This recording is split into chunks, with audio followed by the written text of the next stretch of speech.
Welcome to Therapy in the Great Outdoors, the podcast where we explore the business and practice of nature based pediatric therapy of all kinds.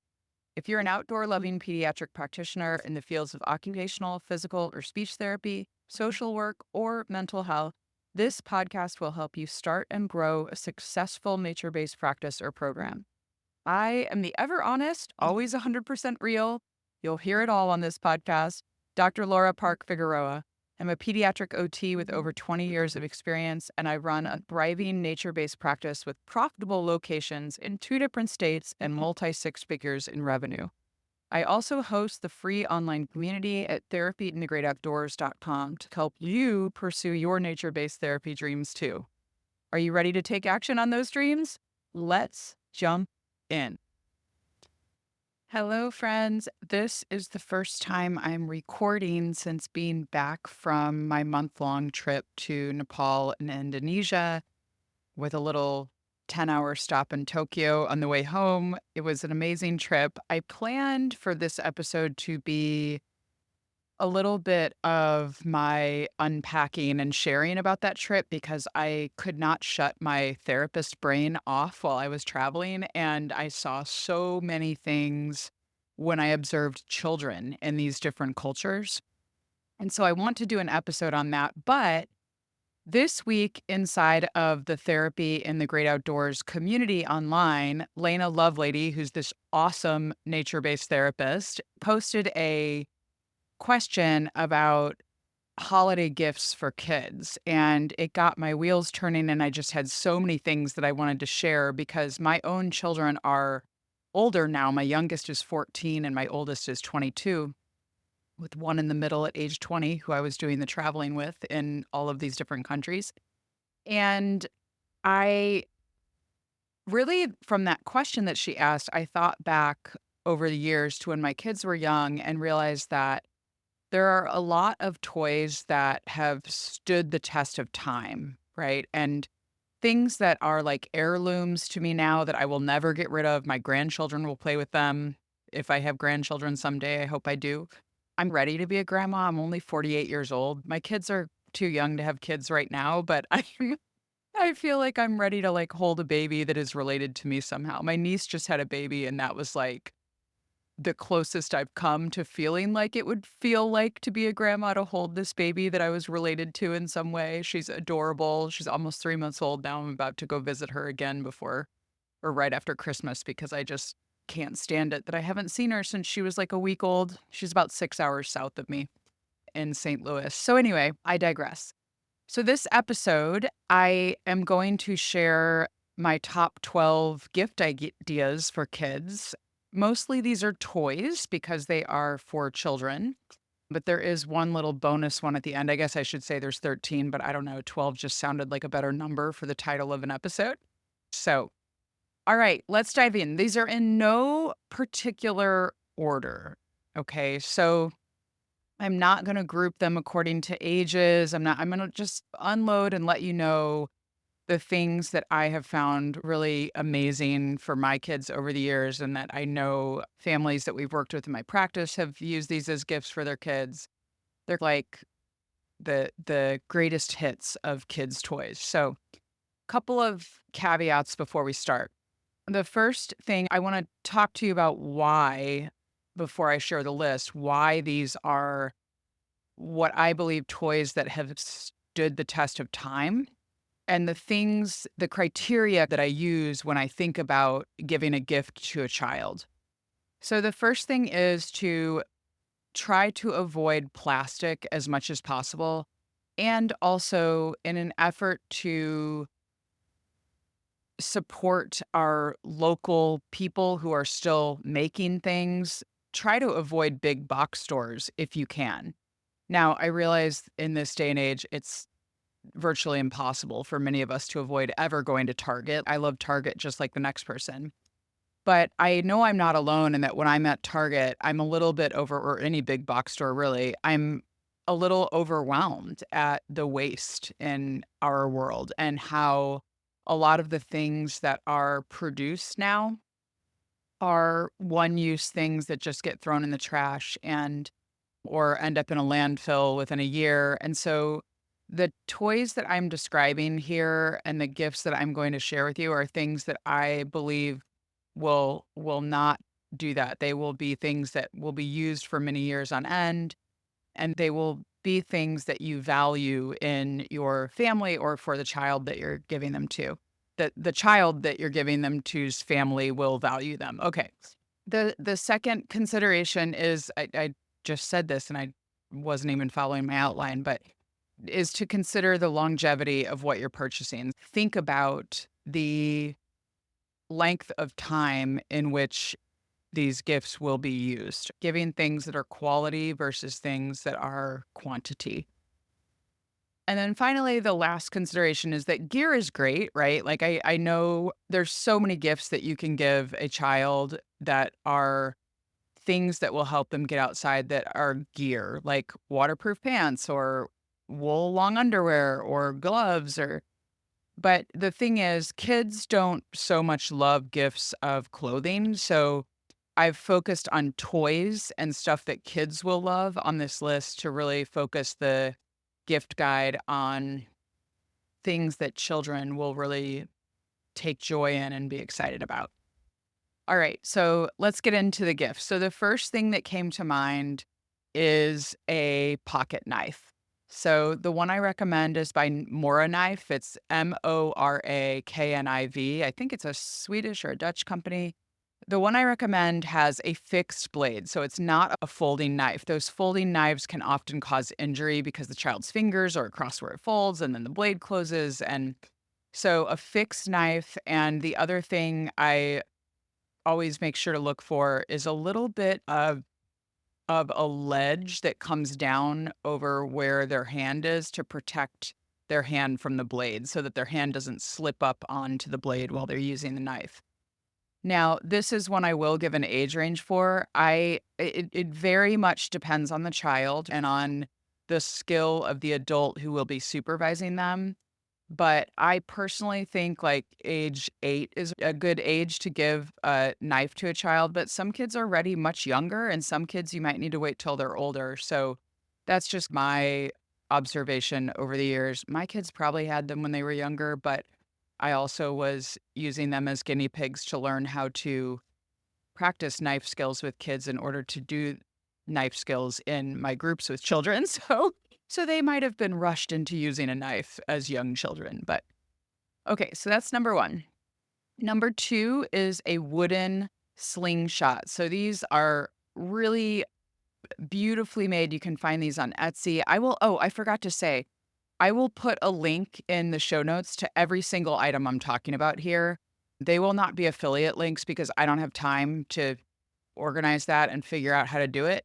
They're just going to be links out to these different items that I talk about on the podcast. So if you go to therapyandthegreatoutdoors.com, you can always click on podcast there and find the latest episodes. Okay. I feel like I'm all over the place today. I maybe should have had some coffee before I did this recording, but I'm going to forge ahead. This is the thing with podcasting that a lot of times you overthink what you say because you know you can go back and edit it, and I often have to just continue to forge ahead when I wanna just scrap the whole thing and start over, so not gonna do that. I'm gonna continue moving on. So wooden slingshot is great. This one, I'm feeling like I'm gonna start saying the ages for everything, so I'm gonna just not say ages. You guys can use your therapeutic brains to decide what age a child is ready for each of these gifts. You all are therapists probably listening to this, or people who work with children understand child development. So I will not give an age for every single item here, but wooden slingshots are really fun. They generally have like a kind of a stretchy band, and you can use small pine cones or rocks if you want to be brave in the wooden slingshot. And I will have a link in the show notes to one that I found online. Okay, number 3 is a bow and arrow from Two Bros Bows. It's a tongue twister to say.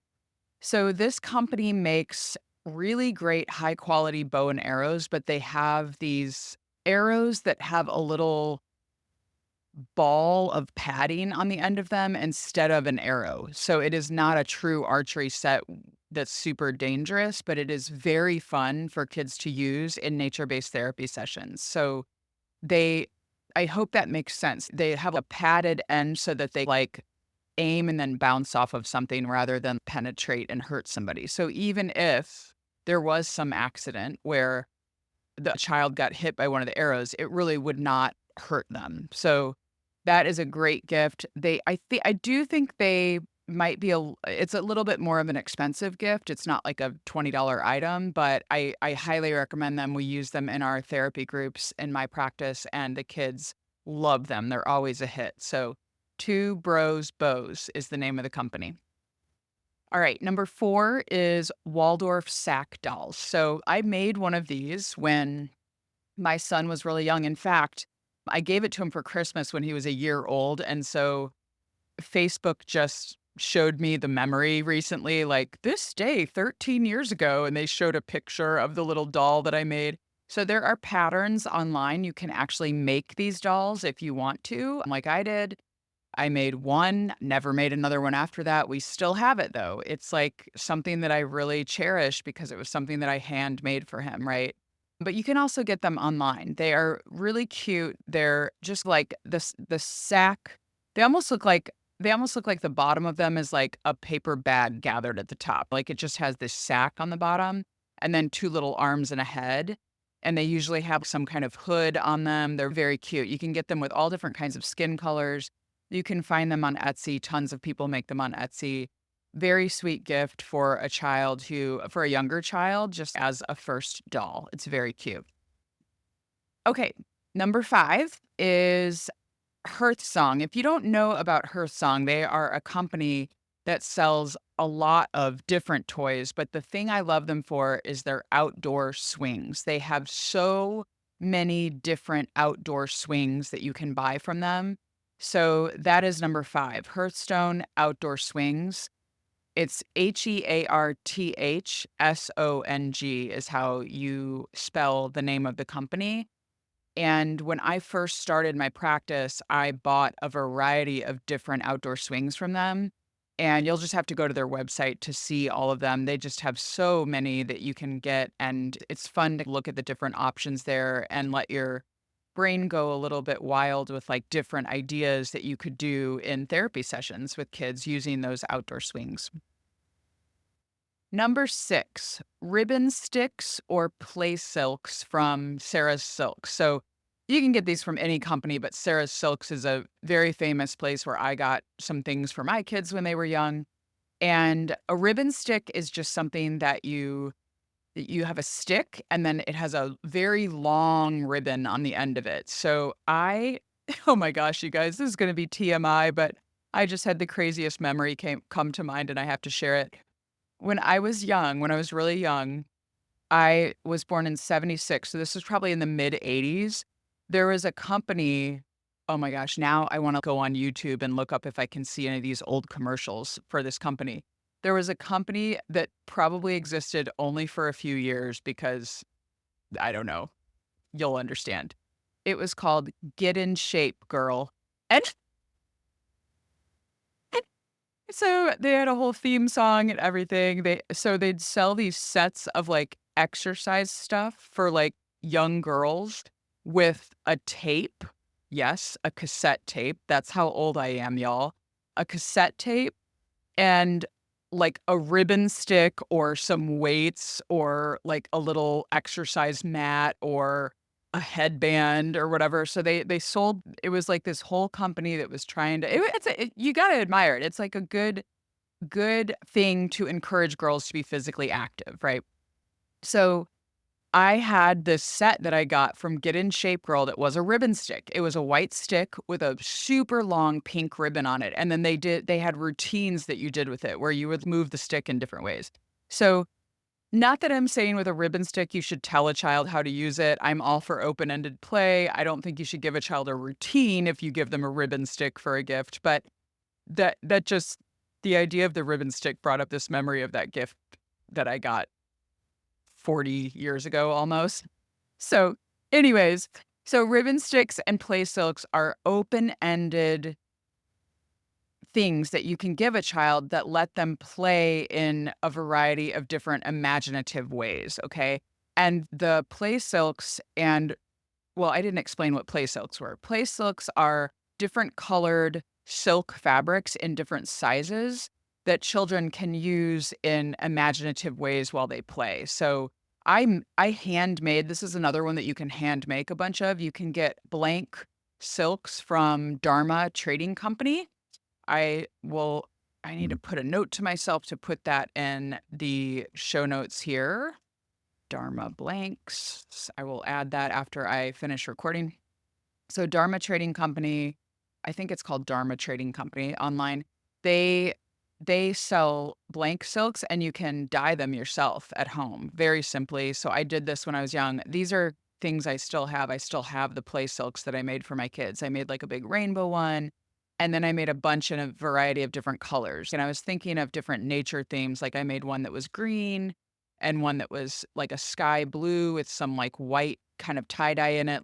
It looked like a sky with clouds in it. And it was just really fun. It was a really fun thing to make when my kids were young, and I, again, saved them, and I think my grandkids will probably play with them. So and the ribbon stick is just super fun for movement. It's fun to make shapes, it's fun to run outside with it. It's just a really fun open-ended toy. The ribbon sticks from Sarah's Silks are so beautiful. They have wooden sticks with, like, different colored rainbows on the silks of the ribbon or different colors. They have it's just they're just beautiful. You'll see if you go to the website, it's just beautiful. So, alrighty, number 7. Okay, if you have not heard of Tegu blocks, go and look them up because they are so cool. This is a rather expensive toy, but it is absolutely an heirloom quality kind of thing. I still have my kids from when they were little. I will never give them away. I bring them out every time we have young kids over to our house. It's like the thing I go to in the closet and grab and have out on our living room floor. They are wooden blocks with curved edges that are perfectly sized for kids' hands. They're small. They're not like giant, big, kind of like wooden blocks. Now, I don't have wooden blocks on this list, but that's another really great gift for kids. But anyway, so the Tegu blocks are small and they have magnets inside of the wooden blocks. And so you can build these really cool, similar how you do with magnetiles, but I don't love magnetiles because they're so much plastic. And I do think magnetiles can be used for a very long time and probably don't end up in a landfill the way that like a piece of plastic junk from the dollar section of Target might. But I do think Tegu blocks are a better option because they are wood. And I don't know the people who created the company, but they are from St. Louis where I grew up, and they created the company. You'll have to go read it on the website. I'm sure the story is there, but they created the company in order to help people in a country, I think in South America, to have jobs and a sustainable income. So it's a cool origin story of the company too. And I love the quality of the toy. It's just an amazing toy. So if you haven't heard of those, go check them out. It's Tegu is how you spell it, Tegu blocks. Number 8 is wood, food or dishes or a mini kitchen, some kind of wooden toy that facilitates imaginary kitchen play. This is just a classic, right? Like kids love to play kitchen when they're young. And that's like there are so many wooden items on Etsy that you can buy that are just that you're supporting a small business, a maker, someone who's creating things with their hands. And you can go anywhere from getting a couple of wooden eggs to a full-on built mini kitchen, which is a more pricey item. Okay, number 9, I had as any book from the Living Books list that I made a while back. So if you did not listen to episode 68 of the podcast, I don't remember the exact title of it, but it's something called Living Books. And if you're not familiar with the term living book, this is a term from Charlotte Mason Education. And you can hear more about it on that episode. But basically, a living book is a book that is rich with good ideas for children. And a lot of the the stories that are living books are very imaginative and fun, and they really draw you in. So a classic example of a living book is Where the Wild Things Are. That's like everybody, most people are familiar with that book, I would think, if you work with children. It is such a beautiful book. It's beautiful illustrations. It's an imaginative story. There's a little bit of emotion in it. You can get scared and then peaceful and then happy. There's like a lot of rich ideas in that book, encouraging a child to be brave, right? There's just rich ideas in that book. And so I did this episode all about living books a while back, and I made a book list that included, I don't know, 10 or 12 of my favorite living books and some treatment ideas to go along with those books for therapy sessions. So if you didn't get that list, you can go to therapyandthegreatoutdoors.com/list and put your email in there and you'll get that list. So that is available for you if you want to just have some treatment ideas and some good books to use during nature-based therapy sessions. So books are always a great gift, right? But quality books. The same way I think about toys, I think about books, and I was voracious when my kids were little, or that's not the right word. I was militant. I don't know the right word. Clearly, I needed coffee this morning, y'all, before I recorded. I was really good about getting rid of books that did not align with my values, or that were just what Charlotte Mason called them was twaddle. Like they're just books that do not teach anything, books that are just not teaching good values to kids, essentially. So I got rid of all the twaddle, except for one. There's one book that I did not get rid of that was twaddle. And it was a beloved book that we found on the streets of Berkeley. So I used to live in California, and in Berkeley, people often just clean out their closets and put a box of stuff out on the street for free. It's like a thing in Berkeley, Oakland too, like in the Bay Area in general. Like people just leave stuff out on the streets that they don't want anymore because the weather's so good and you can just have stuff out. So we found this book when my son was really little that had a big picture of Elmo on the front, and that is one thing about living books. Generally, they are not books that have cartoon characters on them, right? They are books that have characters that are regular people or regular children that are like learning something or whatever. So they typically are not books that are cartoon. And there's this big picture of Elmo on the front, and Elmo's very winsome and bright red. And so my son was maybe 2, I don't know, and he really wanted this book. And so I let him bring it home, and it became like, it was called, I could still recite the whole thing to y'all. It was called Bubbles, Bubbles Everywhere. Okay. And you open the book, and this is a good example of twaddle, y'all. So I am on topic for the podcast here.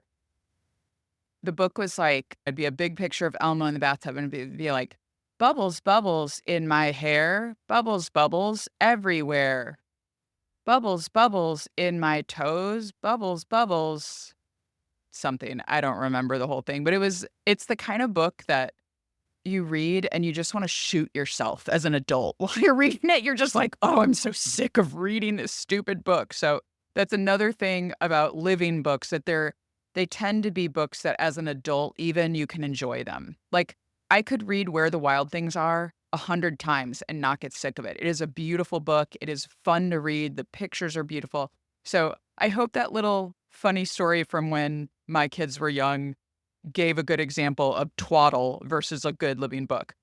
I do still have the Bubbles book because it became too special to me because I read it so many times to my kids, and I thought they would like to see it when they're old. So anyways, alrighty, we are to number 10. So the ones I've already mentioned are ones that I actually answered Lena's question in the Therapy in the Great Outdoors community.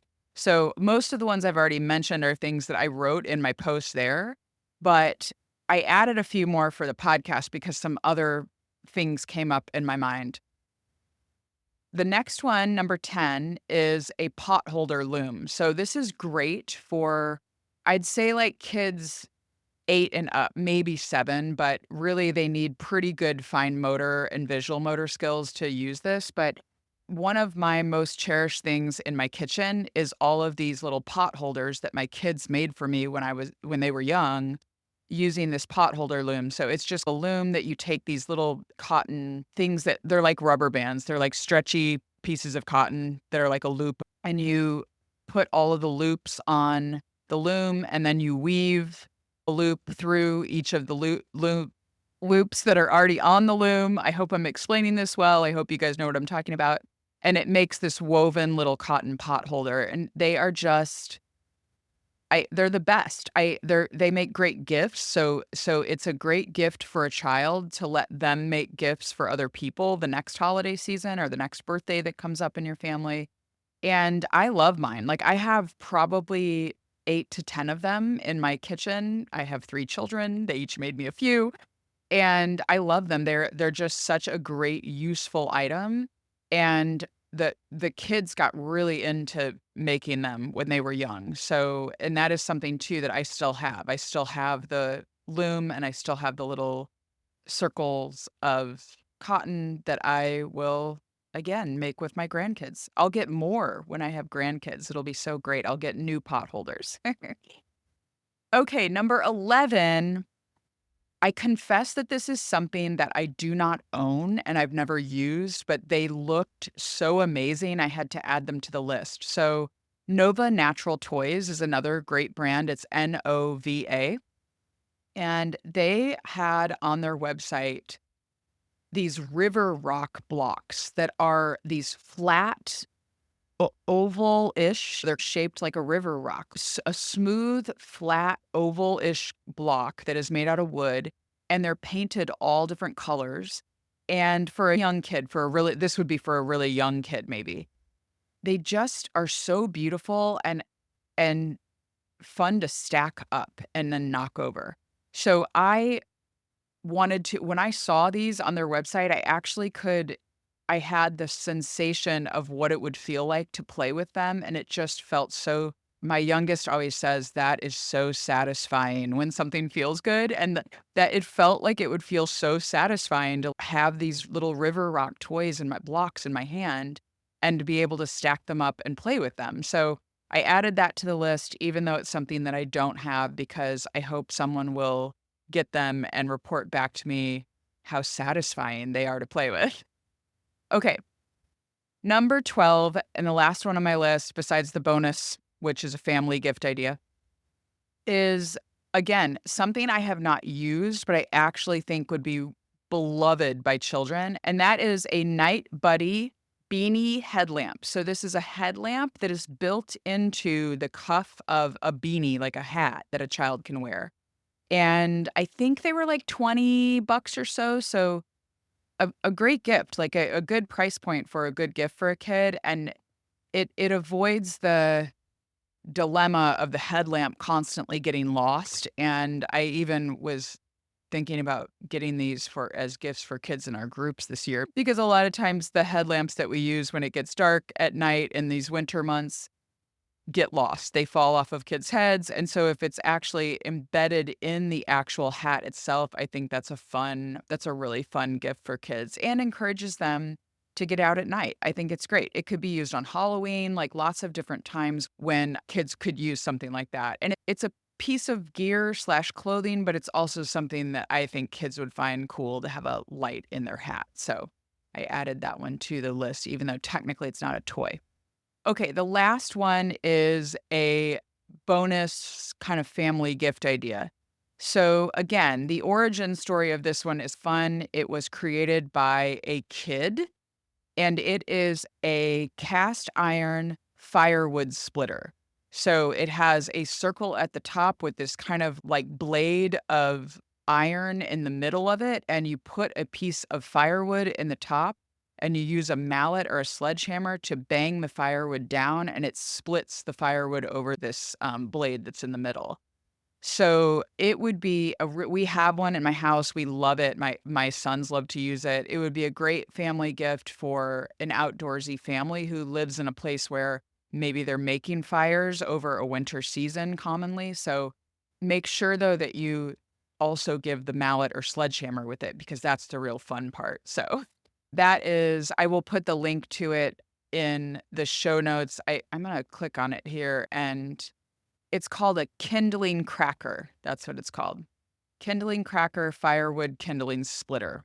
$60. So it's a family gift maybe, or I guess if you're spending that per person in your family, then you could get it for a person, but a nice gift, something that they'll use a lot in the winter season if they live in a cold climate. So that's it. Those are my top 12 ideas for outdoorsy kids, gifts for outdoorsy kids, and the bonus family gift idea of the firewood splitter as number 13. Okay, I have one little announcement before I wrap up. I will be opening the ConTiGO Nature-Based Pediatric Therapist Certification Program for enrollment for our February cohort during the last few weeks of December until December 31st at the 2024 price, because we are going to be raising our prices in 2025 for the program. We did a significant revamp of the program. It requires a lot more time and energy from me and my team, and so we are going to raise the price accordingly. So if you want to get in at the 2024 prices, you can do that by enrolling for the February cohort before the end of 2024. So this will be for the February 2025 cohort. If you enroll before the end of December 2024, you will get in at the 2024 prices. So I have not, at the time that this podcast comes out on Monday, December 9th, will not have the enrollment open yet, but you need to be on the email list to be notified. So the way you can do that is you can go to contigoapproach.com, CONTIGO approach.com, and then you can join the waitlist there. And I will email everyone on the waitlist as soon as we have the enrollment open for the ConTiGO program for you to get in before the end of 2024. So, okay, that's it. And I will see you all next week when I will talk about what I observed in kids in Indonesia and Nepal and a little bit in Tokyo as well. Talk to you then. Bye.